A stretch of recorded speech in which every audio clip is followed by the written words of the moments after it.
whole premise of paradigm shifters is really to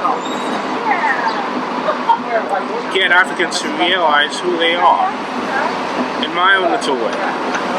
So in essence, you're almost orally documenting it, right? I mean, you're saying yourself.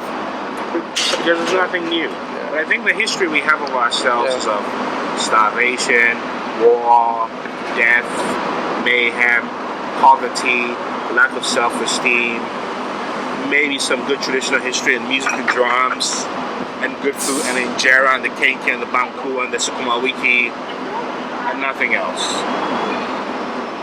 But we have philosophers. You're a philosopher. The gentleman I talked to yesterday is a philosopher. The gentleman I interviewed a week ago is a philosopher. Now, do we have idiots who are Africans? Of course, there are several idiots. Tell me what does it mean to be an African to you, right? What is that definition? What does it mean to you as being from Ghanaian background, or do you visualize yourself as an African first and Ghanaian, or how do you interpret it, and what's your definition? The question of identity is a complex one. I ran away from it. So a good friend of mine, Kopenhagen, they went to Harvard Kennedy School.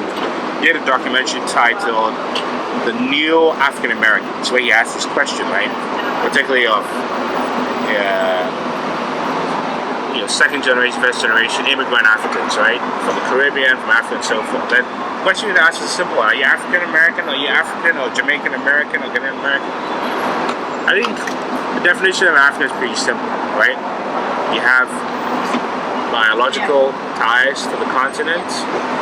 You have cultural ties to the continent.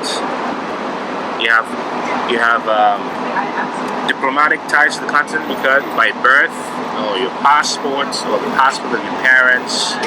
You have native ties to the continent. And all of this together with a consciousness of what that means for you. And it doesn't mean that you identify as an African, meaning you're West African. It's specific as 50-something countries in Africa and thousands of tribes, right? And so you have a direct relation to that, even though you don't live there or may never live there ever. I guess we're talking about, we're in the diaspora here in the U.S. and, a lot of our opinions are based on our experiences here and other places that we've traveled. But do you think that question is different question is what is being an African divided by 30 based on if you were to ask people in North Africa versus people in West Africa, East Africa, South Africa, or Southern Africa, right? Like, does that question have different answers based on the geographic location of Africa? So the actual, what is an African? Exactly. It's not a single answer to that, or what do you think? Like, I think there isn't a single answer. You're right. Yeah. Just like if you're African American, people think you have one narrative. But you just had a conversation with somebody who is African American, Congolese American, who plays metal music, right? But you have African Americans who were born in Shreveport, Louisiana, who identify with Southern culture, the genteel kind of approach to life. And then you've got African Americans who were born in, Pacific Palisades in California, and their neighbors were all white, wealthy, upper class, and then they have a different view of what being African American is. And then you may interview somebody who was born in Manhattan, has a different concept of being African American. Someone born in Coney Island around Jews has a different concept in relation. Someone born in Brooklyn, having lived around Russians and so it's complex. Italians. Right. However, ultimately, the question is, as a person of color, as determination goes, do you have a sense of pride in who you are, or a sense of inferiority, conscious, subconscious, or unconscious? This is a new energy in global political economy. It's a multipolar world.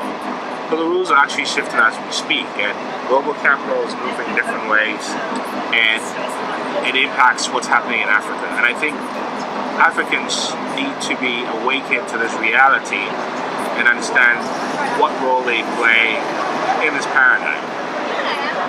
So the paradigm, I guess, I'm trying to really somewhat tie together what the shifting of this whole idea of who Africans are, and what we see, the visuals, the negative aspects of it most of the time.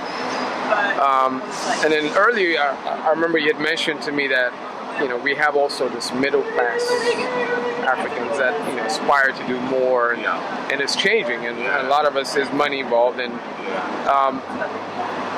which is true, but also does that idea in itself, are we doing it ourselves, or are we actually feeding, because we're essentially the pawns in this game between the big economic powers that are using Africa? As a result of that, the residual effect is, there is a middle class Africa, but it's not necessarily generated through. Do you think it's generated through pure African innovation, or is it because the Chinese are pumping you money and the U.S. is pumping you money, and how? I'll actually go back to Thomas Friedman's book, The World is Flat, right?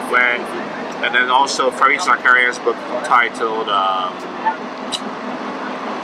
I forget it, not the recent one, which is about liberal education, the one before. It's actually The New World, right? What he said was, if you go to any new developed city, they have skyscrapers, and it's basically a model of Manhattan. And the same way, this middle class, as a consumerist one, consuming flat screen TVs, BMWs, vacations in the Cayman Islands, and so forth, right? So that's that. Is African innovation happening? Well, you betcha. In fact, there's a guy in Ghana called Kantanka who's built his own cars, manufactured in Ghana, but he's not getting support from the government to drive it forward, right? And you've got in Ethiopia, Helena Gebre, I forget her, Madine, who created the commodities exchange, right? To deal with commodities and then bring sort of a mainframe idea to innovate and how farmers get stuff done. So there's that happening, but it's not enough. It's about love. You see, to the original question, right? I think we all have these barriers, right? And I think it's about being willing to be, wanting to collaborate and willing to be vulnerable, first and foremost, right? And not being afraid to say, yo, I like what you're doing, or big up yourself, rude boy. Celebrate each other's success. I think that's the key, right? But how can you celebrate someone's success if you don't like yourself? You see me? How can you want the best for someone if you don't want the best for yourself? You understand? Yeah. How can you love someone if you don't love yourself? How can you want for someone something that you don't want for yourself? You see what I'm saying, bro? Mm-hmm. So it starts with each other first, and then you build from that. You build from the love and take it on to the next level through the formal channels that dictate the way the world runs today.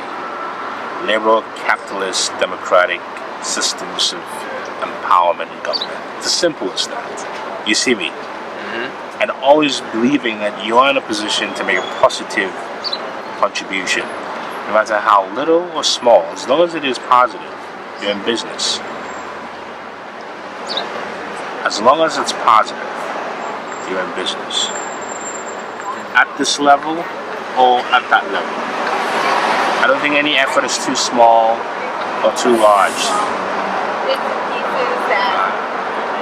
Otherwise, nothing's going to change.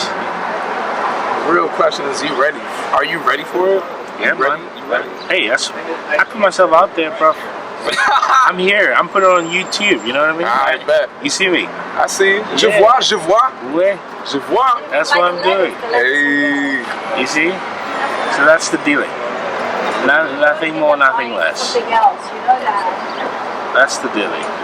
And everything else will fall into place. People have done it before us. All we need to do is just have some self-esteem and just go for it.